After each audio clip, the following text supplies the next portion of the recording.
বসে কি ভাবছিস রে? মামা, শুনেছি আমাদের রানীমা দরিদ্র কৃষকের সন্তান। তিনি কিভাবে রাসমণি হয়ে উঠলেন? কিভাবেই বা এই দক্ষিণেশ্বরের মন্দির তিনি প্রতিষ্ঠা করলেন? শোন তবে, রানীমা তো আর সাধারণ চিসিনারি নয় রে দিদি। তিনি তো সাক্ষাৎ শ্রী শ্রী জগদম্বার অষ্টনায়িকার একজন। এই ধরাধামে মায়ের পূজার প্রচারের জন্যই তো তাঁর আবির্ভাব রে। রানীর যখন মাত্র 11 বছর বয়স, তখন কলকাতার চানবাজারের বিখ্যাত জমিদার রাজচন্দ্রের সাথে তার বিয়ে হয় রে। জমিদারের সোনার সংসারে যেন লক্ষ্মী দেবীর আগমন ঘটে।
বলে না, সুখ বেশি দিন কারো কপালে সয় না।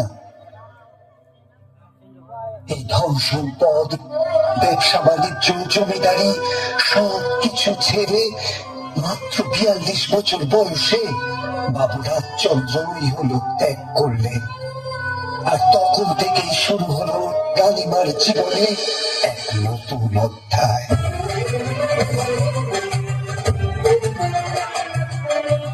একদিকে ঈশ্বর সাধনা, অন্যদিকে পূজা পালন। রাসমণি হয়ে উঠলেন সকলের প্রিয় রানী রাসমণি।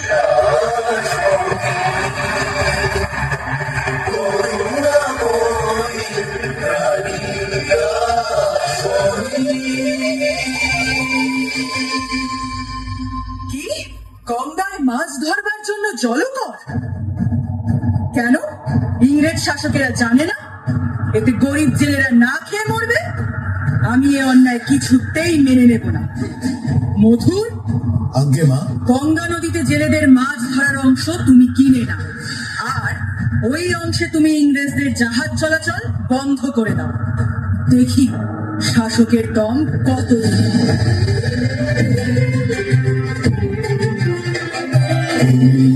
মহাশক্তি মহেশ্বরী বিজয় লক্ষ্মী যুগে যুগে ভালো করুন রূপিণী পরমা প্রকৃতি বন্দে তোমায় বহু রূপে করুণাময়ী রানী রাসমণি। বাবা মথুর, আমার অনেক দিনের ইচ্ছে কাশিতে গিয়ে দেবী অন্নপূর্ণার পূজা দেব। তুমি বজ্রা প্রস্তুত করো, সাথে লোক বহো। शवाशिवरूढां त्रिनेत्रां परां कर्णालम्बी नृमुण्डयुग्मभयदां। রানী, কাশি যাওয়ার কোনো প্রয়োজন নেই। তুই এই গঙ্গা নদীর তীরে আমার মন্দির তৈরি করে পূজা কর। আমি এখানেই পূজা করবো। জানি মা, শুভ কাজে অনেক বাধা আসবে। তুমি আমায় শক্তি দাও মা, তুমি আমায় শক্তি দাও। আমি যেন এই গঙ্গা তীরেই তোমার মন্দির স্থাপন করতে পারি। শক্তি দাও মা, শক্তি দাও আমায় তুমি শক্তি দাও। তথাস্তু।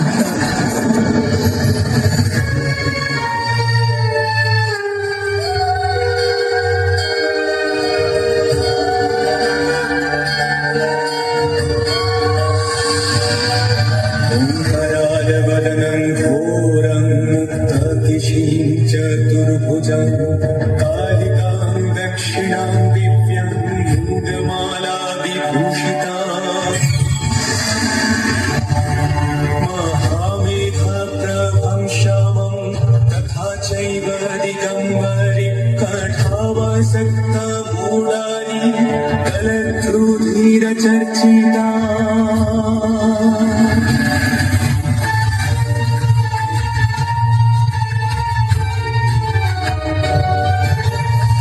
शवरूढं महाभीमं पुराद्रंष्टां वरप्रदां हस्य युक्तां त्रिनेत्रां च कपालकत्रिकाकरां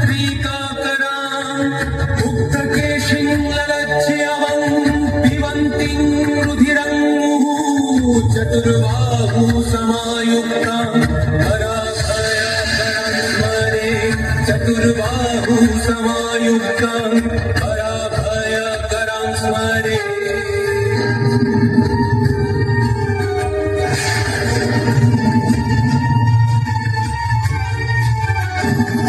काली काली महाकाली कालिके कोपहारिणी सर्वथा मोक्ष देवी